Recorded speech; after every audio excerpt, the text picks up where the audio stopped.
সোহাগ পড়ল আজ বড় বিপদের মুখে, আর সোহাগকে খুঁজতে এগিয়ে এলো সূর্য। হ্যাঁ বন্ধুরা, বিস্তারিত জানতে ভিডিওটিতে একটি লাইক দিয়ে চ্যানেলটি সাবস্ক্রাইব করে সম্পূর্ণ দেখতে থাকুন। নতুন পর্বতে দেখতে পাওয়া যায় সোহাগকে সূর্যের দিদি আর মা মিলে ভীষণ রকমভাবে অপমান করলে সোহাগ কিছু না খেয়েই বাড়ি থেকে বেরিয়ে যায়। তবে সোহাগের শ্বশুর মশাই সোহাগের জন্য হাতে করে খাবারের থালা নিয়ে এসে সোহাগকে ঘরেতে খুঁজতে থাকলে কোথাও সে দেখতে পায় না। শেষমেশ দেখা যায় সোহাগ রাস্তায় অটো করে যাচ্ছে। সোহাগ অটো ড্রাইভারকে বলছে, আপনি একটু তাড়াতাড়ি চলুন না, যদি শেষ বাসটা অন্তত পাওয়া যায় তাহলে আমার খুব উপকার হয়। ঠিক তখনই কিছু দূর গিয়ে আচমকাই অটোটা থেমে যায়। তখন সোহাগ বলে, কি হয়েছে দাদা?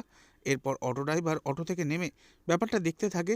এরপর সোহাগ অটো থেকে নেমে রাস্তায় দাঁড়ানো মাত্রই হঠাৎই একটা গাড়ি এসে সোহাগকে পিষে দিয়ে বেরিয়ে যায়। আর সোহাগ রাস্তার মধ্যে লুটিয়ে পড়ে থাকে। আর তা দেখে তো ভীষণ খুশি হয় মন্ত্রী মশাইয়ের মেয়ে ডিনা। আর এরপর দেখা যায় সূর্য ছুটে আসে হসপিটালে আর ডাক্তারকে বলতে থাকে, ডাক্তার, যে কোনো প্রকারই হোক আপনি ওকে বাঁচান, ও হলো আমার স্ত্রী। এরপর তো সূর্য ভীষণ রেগে যায় ডিনার ওপর। তবে এবার কী শাস্তি পেতে চলেছে ডিনা, নেক্সট আপডেট জানতে অবশ্যই সাবস্ক্রাইব করে রাখবেন। ধন্যবাদ।